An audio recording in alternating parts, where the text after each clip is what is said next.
El combustible que emplean coches, aviones o camiones para desplazarse, el gasóleo que alimenta la calefacción, el asfalto que cubre carreteras, autovías y autopistas, los plásticos empleados para la fabricación de ordenadores, juguetes, electrodomésticos, envases, etc. Estos son solo algunos de los productos que se obtienen directa o indirectamente del petróleo, y tal variedad de usos hacen que, hoy por hoy, vivir sin el oro negro sea imposible. Del petróleo se dice que es el recurso energético más importante en la historia de la humanidad. Un recurso natural no renovable que aporta la mayor parte, un 40%, del total de la energía que se consume en el mundo. El petróleo se consume de forma mayoritaria en los países donde no se produce. Entre Estados Unidos y Europa Occidental absorben casi la mitad del consumo petrolífero mundial. Sin embargo, los países del Golfo Pérsico, que solo representan el 4,5% del consumo mundial, son los mayores emisores, con el 26% de la producción. Así las cosas, los países occidentales dependen de la importación y se ven obligatoriamente sometidos a los precios que imponga un mercado oscilante e imprevisible, cuyas variaciones pueden tener graves y encadenadas consecuencias en la economía mundial: caída del consumo, aumento de la inflación, incremento de los tipos de intereses. Ante este panorama, los países dependientes han comenzado a buscar alternativas al petróleo, centrando sus esfuerzos en la obtención de energías baratas y no contaminantes que puedan ser producidas por todos los países para así eliminar monopolios. Un posible sustituto del petróleo como combustible es el hidrógeno, pero su proceso de obtención resulta todavía demasiado caro y se presume que han de pasar varias décadas para que destrone al rey negro de su trono.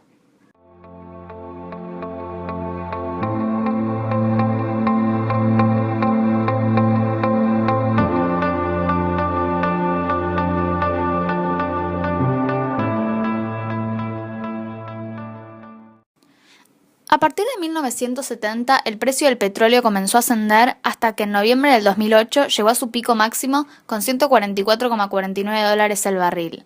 Al mes siguiente cayó precipitosamente hasta llegar a $36,61. Luego comenzó progresivamente a subir hasta el 2015, que volvió a derrumbarse hasta alcanzar el precio de $50,72, que es el precio que actualmente se mantiene.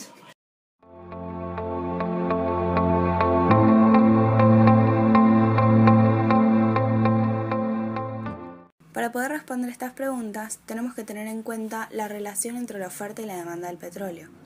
La demanda en general dicta que a mayor precio, los consumidores consumimos menos. En general, la demanda de esta materia prima hacia refinerías no fluctúa tanto. Los factores que más la influencian son el precio del bien y el capital disponible en el mercado. El precio del bien es determinado por el precio de recursos complementarios y/o sustitutos. Por ejemplo, el gas, el carbón, biodiesel, entre otros. Una nueva tecnología también puede afectar el precio al aumentar la demanda por una materia prima. Inversamente, una nueva tecnología puede incrementar la efectividad de consumo y, por ende, bajar la demanda. Por su parte, el capital disponible en el mercado es afectado por la población, la productividad y el gobierno. En cuanto a la población, si esta aumenta, la demanda aumenta. Si tiene frío en los meses de invierno o quiere utilizar el aire acondicionado en los meses de verano, la demanda aumenta. Pero si la población simpatiza con el cambio climático, la demanda decrece, y así consecutivamente. En cuanto a la productividad, si el ingreso per cápita incrementa, la demanda aumenta. Y en cuanto al gobierno, este impone impuestos o subsidios teniendo efectos alternos en la demanda. Ahora vamos a pasar a hablar sobre la oferta. El tener amplias reservas a lo largo de nuestra geografía no quiere decir que los hidrocarburos lleguen a los consumidores. Para motivar a los productores a generar la oferta de una materia prima, hay que considerar los siguientes factores. 1. El precio que el consumidor está dispuesto a pagar. Y 2. Costos como la mano de obra, el clima y la tecnología empleada. La mejor forma de observar los efectos de la oferta es analizar el impacto de X factor en el estado de flujos de efectivo. Este estado es la base para evaluar un proyecto y así ver cómo se comporta la curva de la oferta. Por ejemplo, si incrementan los precios del petróleo, también aumentarán los ingresos operativos y por ende los flujos de efectivo. De esta manera, una empresa estará incentivada a aumentar su oferta. La OPEP es una organización mundial que está compuesta por países productores de petróleo. El objetivo de la misma es coordinar y unificar las políticas de los países miembros en relación con la producción de petróleo, para así garantizar precios justos y estables y un abastecimiento eficiente, económico y continuo que satisfaga las necesidades de los países consumidores.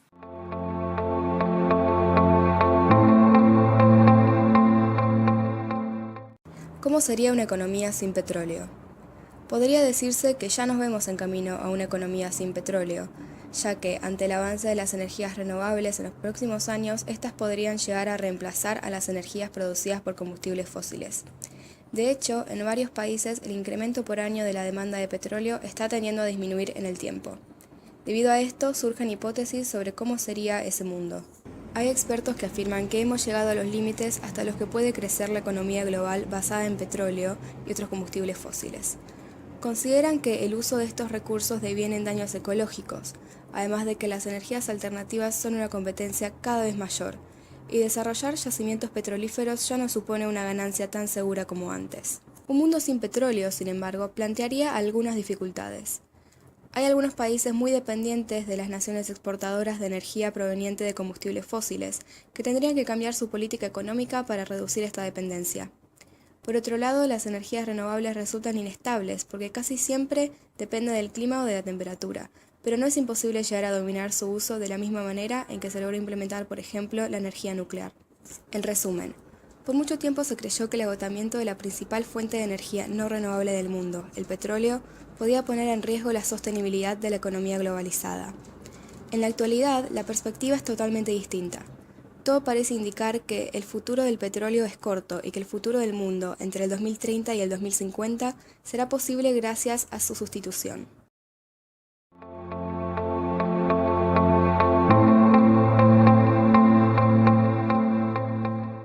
¿Por qué crees que cayó el precio del petróleo tan abruptamente? ¿Crees que tiene que ver con la oferta y la demanda?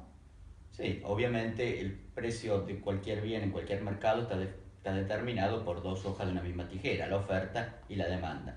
¿Qué ha pasado en los últimos años y por qué el precio del petróleo ha mostrado una tendencia declinante en los últimos 2 o 3 años, aunque ahora ha empezado a repuntar? Básicamente, por un lado tenemos la oferta de petróleo que se ha mantenido en los niveles tradicionales por la resistencia de algunos países integrantes de la OPEP a reducir sus cuotas de producción, particularmente Arabia Saudita, Irán, y por otro lado, la demanda que ha caído como consecuencia de la contracción mundial luego de la crisis del año 2008-2009 en los países centrales. Obviamente el mercado del petróleo es un mercado particular, es un mercado en el cual los productores, un grupo importante de productores, está cartelizado de alguna manera, aunque reconocido por la ONU, en el grupo que ustedes conocen que todos conocemos como la OPEP, en el cual esos países, de los cuales de América Latina está Venezuela y Ecuador, por ejemplo, del Cercano Oriente, Arabia Saudita, Irán, en el Medio Oriente, que son grandes productores que producen alrededor del 45% de la oferta mundial de petróleo, aunque en términos de exportaciones su participación es mayor, alrededor del 50-55%, y en términos de las reservas de petróleo conocida aún mayor, cerca del 80%. El mercado de petróleo, entonces, está regido, por un lado, obviamente, como cualquier mercado, por la oferta y la demanda, y esas decisiones de oferta y demanda no son decisiones que se toman libremente, sino muchas veces están inducidas por consideraciones estratégicas, político-estratégicas, digamos. Uno de los puntos por los cuales algunos países productores se negaron a reducir sus cuotas de producción es porque veían una amenaza en un precio del petróleo relativamente alto de nuevas formas de producir, de nuevos tipos de producción de petróleo, nuevas formas, particularmente como Vaca Muerta en la Argentina y también, sobre todo en Estados Unidos, que hacían que pudiesen ver a precios relativamente más altos amenazada su hegemonía a nivel mundial. Bueno, y a partir de esto, ¿quiénes se vieron perjudicados y quiénes se vieron beneficiados? Bueno, como consecuencia de la baja del petróleo, obviamente los países que se ven beneficiados son los demandantes netos, es decir, particularmente países como China o países que son grandes productores de bienes industriales y que como consecuencia de la baja del precio del petróleo abarataron sus costos de producción. Los países más perjudicados fueron los países que exportan fundamentalmente ese bien como commodity, ese bien, el petróleo, particularmente uno de los países latinoamericanos más perjudicados por esta baja ha sido Venezuela, pero también México, Ecuador y por supuesto países del cercano oriente como Irán. Hay hechos anecdóticos, por ejemplo Arabia Saudita, que tenía planificado construir una enorme ciudad, tuvo que paralizar esos proyectos porque la rentabilidad de sus exportaciones se redujo sustancialmente por la caída del precio. Bueno, y por último, ¿qué pensás que va a ocurrir con el precio del petróleo futuro? Hacer una predicción sobre el precio del petróleo es complicada por varias razones que ya he mencionado anteriormente. Básicamente, primero, porque el precio no solo se determina en un mercado relativamente transparente, sino fundamentalmente en un mercado cartelizado, donde hay grupos de poder políticos, económicos a nivel global que inciden fuertemente en la producción de ese bien. Mi gut feeling, mi sentimiento es que el precio del petróleo va a continuar una tendencia relativamente alcista, una tendencia alcista con subas y bajas a lo largo de esa tendencia, y se tenderá a ubicar en el mediano plazo alrededor de los 70-75 dólares el barril, que es un precio de equilibrio y con una rentabilidad razonable para los principales productores. ¿Cómo se llegará a esto? Y si se llegará a esto, bueno, depende de muchos factores. Hay factores políticos, principalmente qué va a pasar en Estados Unidos con las elecciones de este año. Hay factores económicos, qué va a pasar con las asociaciones de algunos países y de las relaciones de Rusia, un gran productor que está fuera de la OPEP, o Noruega, que también está fuera de la OPEP, o incluso México, que están fuera de la OPEP, en cuanto a sus decisiones de producción en el mediano plazo. La tendencia es que un precio del petróleo estabilizado en torno al 30 o 40 dólares, como sucedió el último año, es muy difícil de mantener. Además, porque se espera que la economía a nivel global reaccione luego de la crisis del 2009 y comience a traccionar y a incrementar la demanda.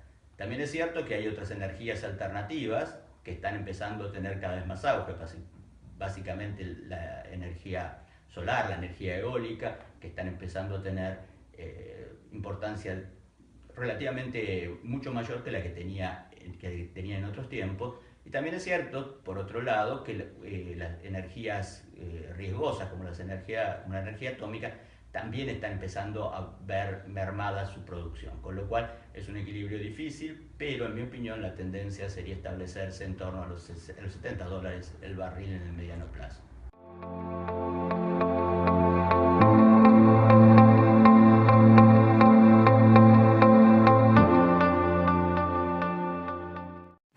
En las condiciones actuales del mundo no sería posible vivir sin la explotación del petróleo. Con el tiempo se convirtió en uno de los recursos indispensables. Gran parte de las economías dependen del petróleo y de sus derivados. La generación de energía, las industrias, el transporte, las mercaderías, etc. En un futuro se podría reemplazar el petróleo por energías renovables, y creo que sería muy positivo, ya que las energías renovables no contaminan. Y además se desarrollaría toda una serie de industrias alternativas, además del cambio en general de las economías. Estos desarrollos ayudarían a mejorar las condiciones de igualdad de la población en sentido económico, al no estar concentradas la riqueza en un sector que se convirtió en dominante gracias a la dependencia del petróleo.